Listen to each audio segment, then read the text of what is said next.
Listen up, because I'm only going to say this once. My name is Ibrahim Traoré, C, President of Burkina Faso, and I'm here to tell you something that's been burning in my heart and in the hearts of millions across Africa. We are done staying silent. We are done bowing down. We are done letting foreign powers treat our continent like their playground. A few days ago, a message came out. Words, they say, came from Benjamin Netanyahu, the Prime Minister of Israel. They claim he warned African leaders to stay in line or face consequences. Whether he said it or not, I don't care. The message was loud and it was clear. Some people still think they can threaten us, scare us, and control us. Well, I've got a message of my own, and I'm speaking it loud and clear. Not just to Netanyahu, but to anyone who thinks Africa is theirs to bully. We are not your colony. We are not your pawns. We are sovereign, and we will fight for our freedom with everything we've got. Let me take you back to that moment in Ouagadougou, our capital. I stood in front of cameras, journalists, and my people. The room was packed, and you could feel the tension in the air. Everyone was waiting to see what I'd say. I didn't have a script. I didn't need one. When you're speaking the truth, the words come straight from the heart. I looked into the camera, and I spoke directly to Netanyahu. I said, we are no longer colonies. We are sovereign nations. If any foreign leader thinks they can threaten Africa into submission, they are gravely mistaken. The room went quiet. You could hear the weight of those words settle over everyone. But I wasn't done. I leaned forward and said, let me make this crystal clear to you, Mr. Netanyahu. Burkina Faso does not answer to Tel Aviv. We don't answer to Washington. We don't answer to any force that thinks it can buy us or bomb us into doing what they want. I meant every word. This wasn't just about Israel. This was about every nation that's ever tried to control Africa, exploit our resources, or silence our people. I ended with a warning. If you come for one of us, you come for all of us. Africa is not yours to threaten. You might be wondering why I chose to speak out like that. Why not stay quiet like so many leaders before me? Why not send a polite letter? Or make a phone call behind closed doors? Because that's not who I am. That's not what Burkina Faso stands for anymore.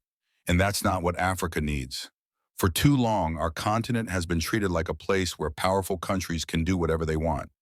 They've taken our gold, our diamonds, our oil.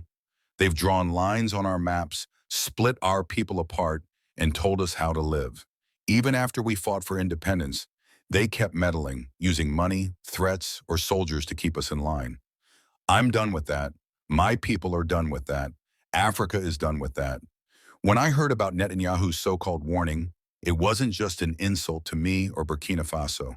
It was an insult to every African who's ever dreamed of a free, proud, and united continent. I couldn't stay silent. Silence is what they expect from us. They expect us to be afraid, to bow our heads, to say, yes, sir, but I'm not that kind of leader. I'm here to fight for my people, for our dignity, and for our future. And I know I'm not alone. After I spoke, something incredible happened. My words didn't just stay in that room in Ouagadougou. They spread like wildfire. People started sharing the video of my speech on X, Telegram, WhatsApp, everywhere. Within hours, millions of people had seen it. Not just in Burkina Faso, but across Africa and beyond. Young people in Mali, farmers in Niger, students in Guinea, activists in South Africa. They all heard my voice and they felt it. They weren't just listening to me. They were hearing their own hopes, their own anger, their own dreams. In Mali, my brother Colonel Assimi Goïta shared the clip on social media. In Guinea, Mamadi Doumbouya stood up and said he's with me. Across Telegram groups, people started using hashtags like Africa will not bow and we stand with Traoré C. Those words weren't just slogans. They were a battle cry.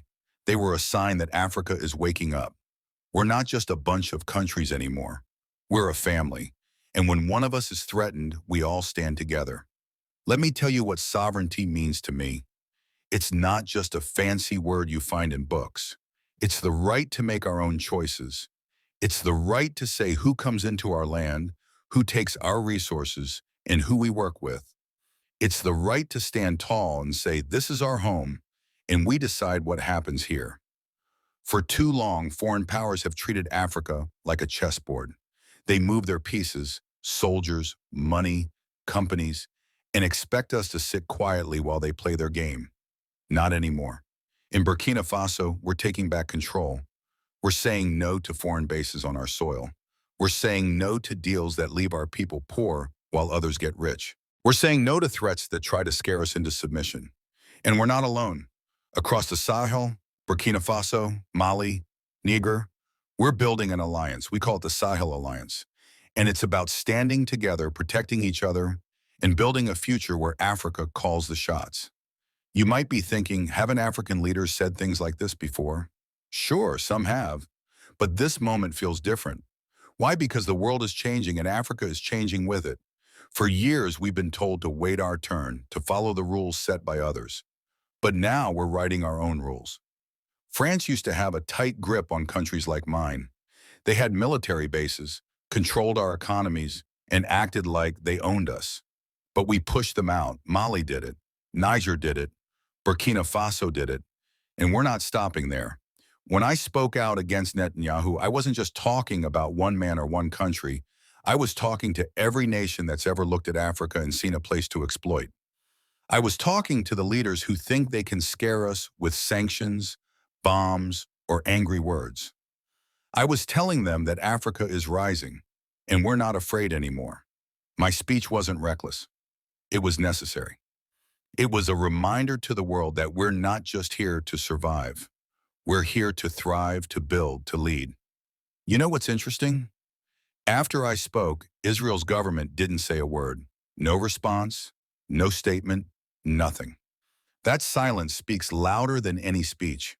It tells me they weren't ready for someone like me to stand up and call them out. They're used to African leaders who stay quiet, who play nice, who don't make waves. But I'm not here to play nice. I'm here to tell the truth, no matter who it makes uncomfortable. The Western media, they barely touch the story. They didn't want it to give it airtime because it doesn't fit their narrative.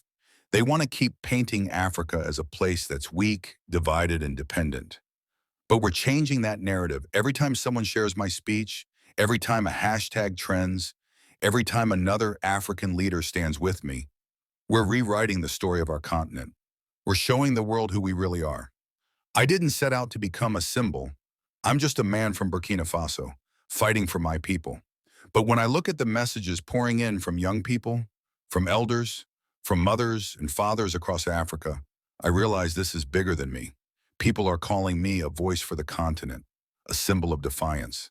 They see me standing up to a powerful leader like Netanyahu, and it gives them hope.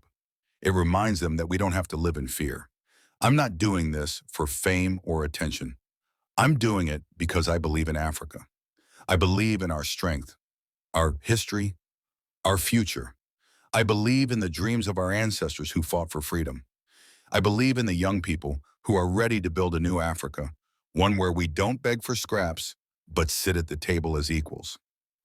Let me tell you about the Sahel Alliance, because this is where the future starts. Burkina Faso, Mali, Niger, we're coming together not just as neighbors, but as brothers. We're building a partnership that says, if you attack one of us, you attack all of us. We're sharing resources, sharing ideas, sharing strength. We're showing the world that Africa can stand on its own 2 feet. This isn't just about fighting off threats. It's about building something new. We want schools where our children learn our history, not someone else's. We want hospitals that save lives, not empty buildings. We want economies that lift up our people, not foreign companies that take our wealth. The Sahel Alliance is just the beginning.